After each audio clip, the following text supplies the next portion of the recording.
Hello and welcome to Big Orbit's unboxing video of the new Final Fantasy TCG English Edition starter decks. My name is James and I will be going through this cards shown through this deck today. So this is the Final Fantasy X deck. I will be doing it for Final Fantasy 13 and 7 as well, so be sure to check those out. I've already done the Opus 1 video if you want to see that. That's the booster pack, by the way. So I'll be going through the starter deck cards, exclusive starter deck cards. I'll go past any of the other commons and stuff that you normally get in the Opus 1 booster. So I'll just show you the unique cards and get this open. So you can see what the deck does in general. So here we have a playmat. I ripped it a little bit. Oh well. Anyway, okay, so playmat. It's a little bit small. But it will teach you all the zones, which is the main important part.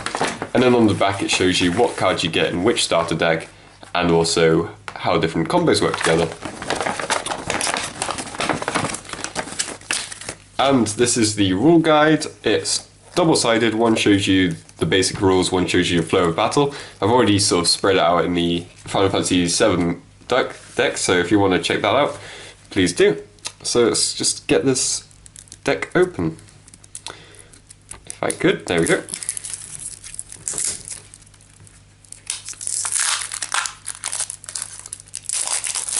There we go. Okay, got it. So naturally we start with Tidus. So just loosen these cards up a bit because they do start off a bit stuck together. So Tidus is a 6-cost water. He's a forward, and the cost to play Tidus onto the field is reduced by 1 for each category 10 forward you control. If you control a card named Yuna, Tidus gains Brave. When the forward card Yuna is put from the field into the break zone, draw 2 cards. So Brave is when he attacks, he doesn't have to dull himself. He doesn't have to rest or tap. So he stays open to defend the next turn as well, which is always very nice. And you get 3 of him in it. Then we get Shuyin. He's an EX Burst backup. When Shuyin enters the field, choose 1 forward of cost 3 or less from your opponent controls and return it to its owner's hand. So that's kind of nasty, because in this game, the way you get resources for the crystals is to discard cards from your hand. So if you put things back into your opponent's hand, sure, they can discard more things, but if they want that thing back, then they have to discard more cards, and their hand's going to get pretty small pretty fast. So Yuna, she's a forward and a cost of only 2. When you cast a summon, you may dull Yuna if it is active. Oh, you may dull Yuna if it is active. Okay. If you do so, draw 1 card. This effect will trigger only once per turn. Okay, extra draw on a summon, not bad. Lene? I haven't played 10-2, so I'm not sure how to pronounce that. But she's a backup. When your opponent casts a summon, activate Lene. So you can just stand her back up. That's pretty nice. And as she's a backup, you can then dull her again to pay for things that may be in your hand that can help you win the fight. Waka. So he's a forward. When Waka attacks, choose 1 forward you control. Until the end of turn, it gains plus 1000 power for each forward you control. And status reels, he's got special ability and pay 1 water.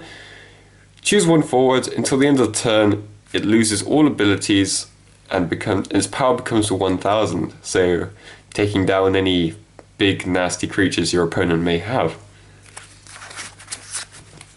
This is in the Opus, so we got Evoker, Knight, Viking, Geomancer, Leviathan, and back to structure deck cards, starter deck cards, sorry. Brother. When Brother enters the field, you may search for 1 category 10 and forward and add it to your hand. So Valofor, EX Burst and a summon. Deal 3000 damage to all the forwards opponent controls. If you control a card named Yuna, activate all the backups you control. Okay, so you restore all of your basically resources. So that's great.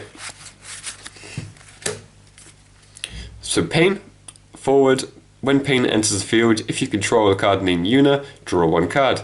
When Pain enters the field, choose up to 3 backups you control. If you control Riku, activate them. Ooh, okay.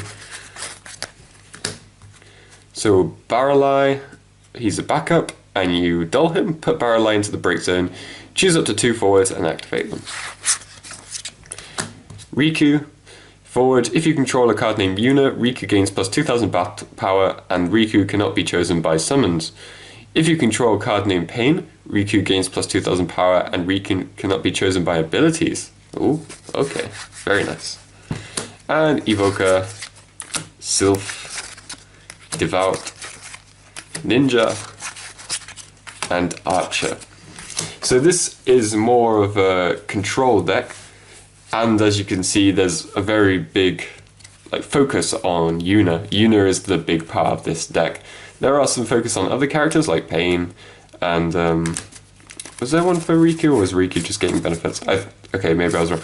But yes, Yuna is the central goal of this. When you're making a deck with the Opus 1 cards, be sure to get lots of summons, because Yuna works great with them, and also there's always the restanding all your backups, which gives you more resources, so you can keep on using resources, getting them back, resources, getting them back, which is really cool. I really like how the deck is going in this one. The 7 deck, if you haven't checked out already, is very different to this, much more aggressive. So it's nice to see that each one has got their own little identity. I think it has more to do with the color of the crystal rather than the actual game itself. I'm sure you can get Tidus in fire and lightning and stuff like that. This focuses on water and wind. So yes. Right. Be sure to check out the other 2 starter deck openings for 13 and 7 if you're interested in them too, and the Opus 1 where I've gone through a bit more of the abilities and talked about what abilities do what. But if you do have any more questions, feel free to leave them in the comments section below, and I'll try and answer them as best as I can. And be sure, just know that all cards shown here can be bought and sold on bigorbitcards.co.uk. Right, and my name is James, and I will see you next time. Bye.